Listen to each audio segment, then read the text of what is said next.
Good afternoon sir. अच्छा बैठे। Thank you sir. Verma ji, आप कहाँ इलाहाबाद से झारखंड चले गए? जी सर, हाल ही में गए हैं क्या अभी। कर रहे हैं वहाँ पे? सर वहाँ पर राज्य कर पदाधिकारी स्टेट टैक्स ऑफिसर पर चयनित हुआ हूँ, तो लेवल 9 वहाँ 5400 भी ग्रेड पे।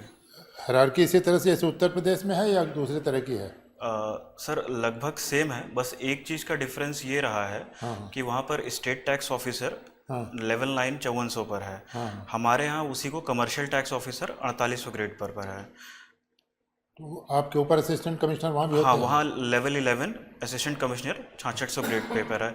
और उत्तर प्रदेश में वही 5400 ग्रेड पर ही असिस्टेंट कमिश्नर है। चलो कोई बात नहीं। बस पहले वही एक स्टेप पीछे चलता है पहले वहाँ यहाँ पर। भी जब हमारा सिलेक्शन पहला हुआ था सेल्स टैक्स अफसर पे हुआ था, यही नाम था जो इसी तरह से मिलता जुलता। जी सर। तो वो क्लास 2 की पोस्ट थी जो है वही ये वैसे वही पोस्ट है, बस असिस्टेंट कमिश्नर हो गया। हाँ सर, वो बिहार में यूपी में जीएसटी के आने के बाद चेंज कर जी दिया जी गया जी था, जी। बट वहाँ नहीं। चलिए अच्छी बात है। वहाँ क्या काम कर रहे हो अभी आप?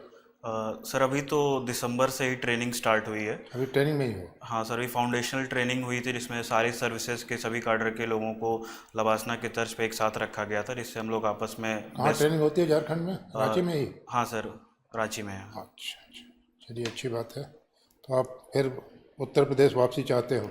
जी सर। चलो अच्छी बात है। ये ट्रेड डील के बारे में कुछ बताओ, यूएस ट्रेड डील के बारे में प्रॉस कॉन्स बताओ इसके जो है। ये भारत के लिए कहाँ बेनिफिशियल है और कहाँ नुकसानदेह दिख रही है, करंट पर्सपेक्टिव में और लॉन्ग टर्म पर्सपेक्टिव में, दोनों में। सर एक तो अच्छी बात यह है कि बहुत लंबे समय से ये टॉक्स चल रही थी यूएस के लेकर इंडिया को। और जी एक डिपेंडेंसी जो मतलब अदर मल्टीपोलर वर्ल्ड में देखा जा रहा है कि एक कंट्री पे ना डिपेंडेंट रहें और अपनी चीज़ों को चॉइसेस को बढ़ाएं, तो उस मामले में एक तो फ़ायदा ये रहेगा भारत के लिए कि और कंट्रीज़ के बजाय यूएस की तरफ भी देख रहे हैं।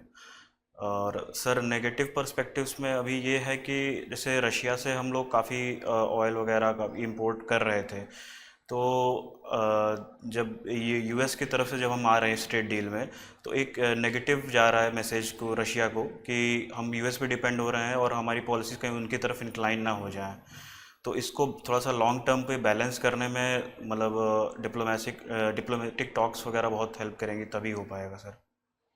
दूसरा जो बैलेंस ऑफ ट्रेड है और जो हमारा फॉरेन रिजर्व है, फॉरेन एक्सचेंज रिजर्व जो है, जी सर। उस पर 5 साल 10 साल बाद क्या असर पड़ेगा इसका? मोदी चले जाएंगे, ट्रम्प भी चले जाएंगे, जी सर। लेकिन जो समझौता होगा इसका 10 साल बाद क्या असर होगा बताओ, क्या फोर्सी करते हो आप? सर लॉन्ग टर्म को देखते ही हुए ये ट्रेड डील की जा रही है कि क्योंकि देखो यहाँ पे। 3% से 25%, 50%, 18%, जी सर। जो हमारा सामान जाएगा उस पर यह है। जी सर। और यहाँ 90% से 0%, 3%, जी सर, ये तो है। और प्लस $500 बिलियन का टारगेट। तो ये हमको कहाँ ले जाएगा अगले 5 साल 10 साल में? सर। ये सब स्वर्गवासी हो जाएंगे तब तक, हम आप रहेंगे जो है। जी सर। क्या असर पड़ेगा तब तक जो है? सर लॉन्ग टर्म में ये रहेगा भारत के लिए कि एक तो डिपेंडेंसी जो है एक देश पे नहीं है, और हर सेक्टर में, चाहे वो जो कि एनर्जी सेक्टर हो गया और क्रिटिकल मिनरल्स के केसेस में भी यूएस से बहुत हेल्प ही मिलेगी।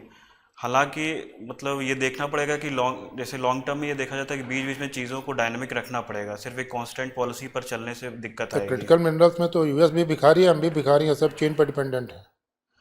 हाँ सर, हाल ये तो है सर, अभी यूएस को भी, बट उनकी जिस तरह से एक सुपर पावर कह सकते हैं, वो काफ़ी उनके पास रिसोर्सेज हैं। जैसे वो ग्रीनलैंड पे उनका एक नया देखा जा रहा है हाल ही में कि वो कब्जा करने पे नहीं, मतलब उस मेरा पे है। केवल ये जो आपसे सीधा सवाल ये था कि लॉन्ग टर्म में क्या असर पड़ेगा। हम जो सामान भेजेंगे उस पर तो वो डॉलर बनाएंगे, 18% टैरिफ लेंगे। जी सर। वो भारत में भेजेंगे, भारत को एक जो है बहुत बड़ी मार्केट के रूप में सारी दुनिया देखती है। जनसंख्या ज़्यादा है, खपत ज़्यादा है चीज़ों की, तो हमारा माल वहाँ पे जाए जो है, लोग खरीदें। तो हम उनको 0 से 3% टैरिफ पे उनका माल लेंगे जो है, और उस ट्रेड को बढ़ा के $500 बिलियन तक वो करे जा रहे हैं कि एक तरफा हम भेजेंगे $500 बिलियन का। तो लॉन्ग रन में हमारे पास डॉलर घटते जाएंगे जो है, उनके पास बढ़ते जाएंगे, यही तो होगा। जी सर। हो सकता है हम कहीं भिखारी हो जाए फिर जो है जा करके जो है, ये सर स्थिति आ रही है जो है, जो मैं पूर्ति कर पा रहा हूँ। एनीवे आगे। वही कि झारखंड से यहाँ आने के मतलब इसमें तो आपको काफ़ी रिस्पेक्टेड जॉब है वहाँ पर, और यहाँ जो आपने पद भरा है, तो आपने तो असिस्टेंट कमिश्नर ऑफ इंडस्ट्रीज, तो कहने का मतलब 2 ही 3 पद हैं आपके लिए यहाँ पर। सर जितने लेवल 10 के हैं मैं उनको इसलिए हिट कर रहा हूँ क्योंकि सर वहाँ पे लेवल 9 पर पहली बात तो कार्यरत हूँ। अच्छा। तो एक इस मामले में मुझे बेनिफिट है, एक प्रोफेशनल ग्रोथ देखा जाए।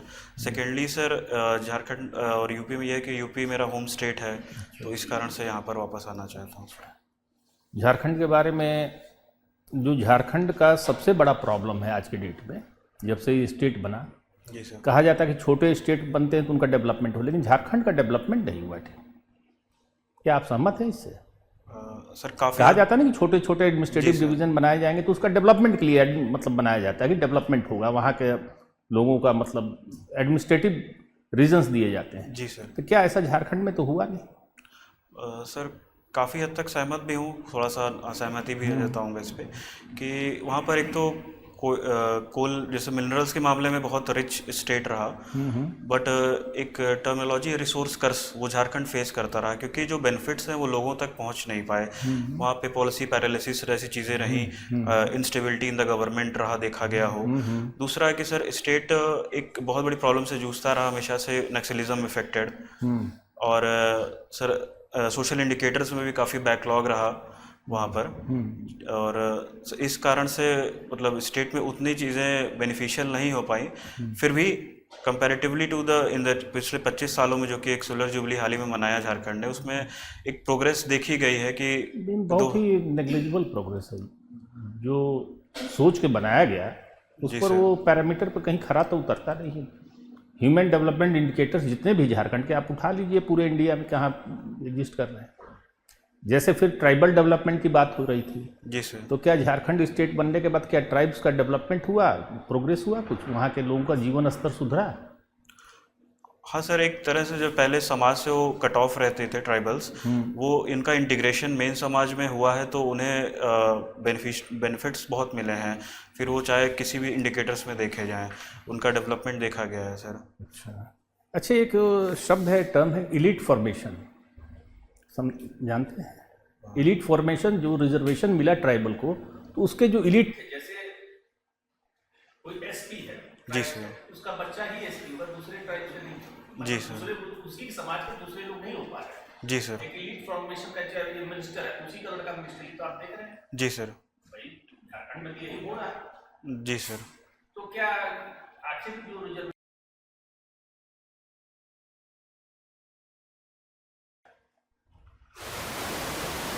सर इसमें कारण ये हो सकते हैं कि जो मतलब पॉलिसीज़ बनाई जाती हैं वो वहाँ तक पहुँच नहीं पा रही हैं, उसकी वजह से मतलब उन्हें बेनिफिट्स उतना नहीं मिल पाता। एक गैप क्रिएट हो गया था कि जो जिनके पास जो निम्न वर्ग के लोग थे, जैसे ट्राइबल हो गए, एससी हो गए, अगर उनके पास पावर आ गई तो उन्होंने अपने तक ही सीमित रखा, अपने ही वर्गों में शायद फैलाने की कोशिश नहीं की उसे।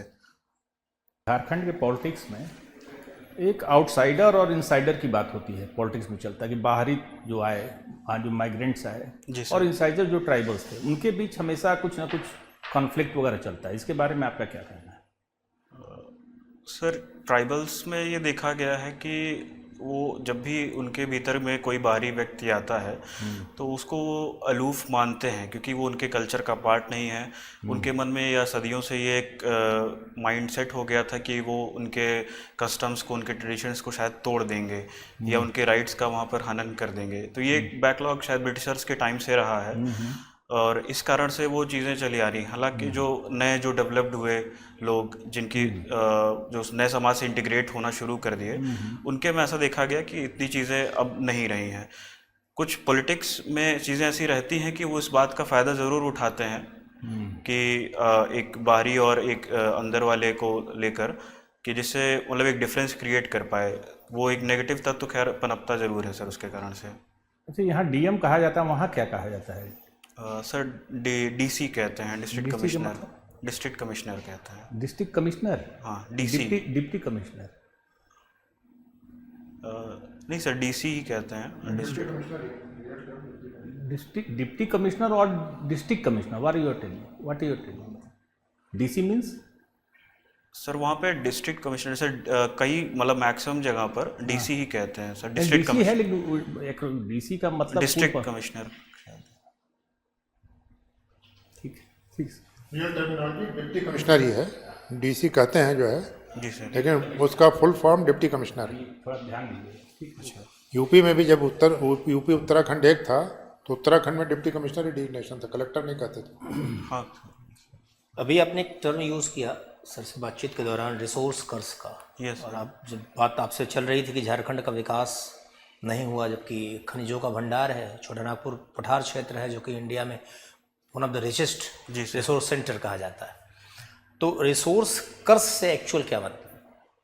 सर रिसोर्स कर्ज से ये है कि इन कंपेयर जैसे झारखंड के कंपैरिजन में देख रहे हैं तो एनालॉजिकली कि वहाँ पर इतने ज़्यादा मिनरल्स का एक नेचुरल मिलता है, बट वो उसका एक्सट्रैक्शन होता है, कंपनीज हैं, सब कुछ है। एक स्टेट बहुत ज़्यादा अच्छा पनप सकता था, सब कुछ पैसे आ सकते थे, फिर भी वहाँ पर उतना डेवलपमेंट देखा नहीं गया। स्टेट अलग भी हुआ 2000 में, उसके बाद भी तो ये कर्ज रह गया कि रिसोर्स है भी, फिर भी उसके कारण एक श्राप टाइप का बन गया है।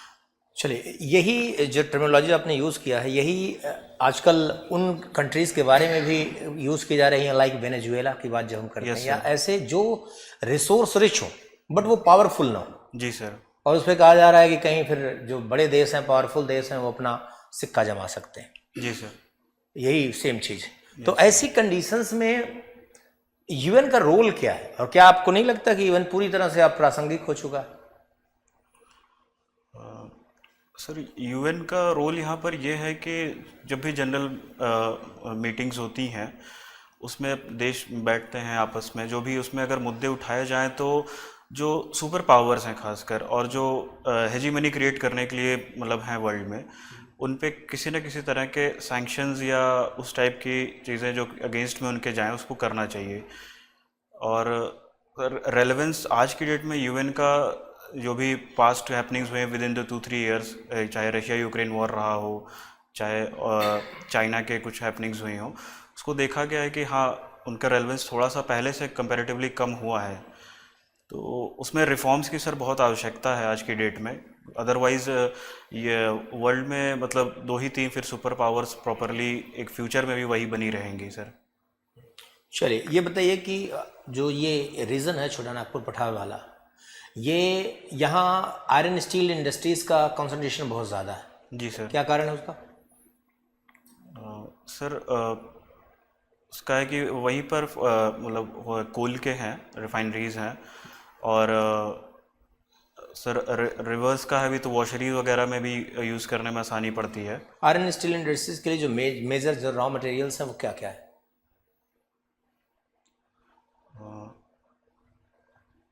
आपका तो रीज़न रहा, वहाँ आपकी पोस्टिंग भी है झारखंड में ही। जी सर। झारखंड स्टेट आपने दिया होगा, जी तो सर। उससे बहुत स्पेशलाइज्ड क्वेश्चन भी रहे होंगे। सर एग्जैक्ट रॉ मटेरियल्स जैसे कोल हैं तो वो तो है ही मेन सोर्स है। अदर रॉ मटेरियल्स में सबसे इम्पोर्टेंट तो आयरन खुद ही। हाँ आयरन ही है सर, वो तो है, आयरन ही है सर। चलिए, जमशेदपुर है वहाँ? Yes sir. जमशेदपुर का पुराना नाम क्या था? जमशेदपुर का पुराना नाम क्या था? Sir exact I can guess, मुझे एग्जैक्टली नहीं याद है। वहाँ के स्टेट में है, आपको पता होना चाहिए। चलिए ठीक। चलिए, आप वापसी का प्रयास करें उत्तर प्रदेश। स्वागत है आपका, जो है यहीं से गए यहीं आ जाइए। जी सर। आप मैकेनिकल इंजीनियर हैं, जामिया मिलिया से पढ़ा आपने जो है, जी सर। ये अच्छी बात है। आपके क्वालिफिकेशन के हिसाब से हमें लगता है कि आपको कम छोटी नौकरी मिली है, बड़ी नौकरी मिलनी चाहिए। शुभकामनाएं आपके लिए। Thank you sir. लेकिन चीज़ों को थोड़ा गहनता से और लीजिए। जो है जी ट्रेड डील वाले उसके फिगर देख लीजिए, और उसके प्रॉस कॉन्स भी आपको मिल जाएंगे। जो है आप गूगल पे भी सर्च करिएगा, कहीं सर्च करिएगा, मिल जाएगा।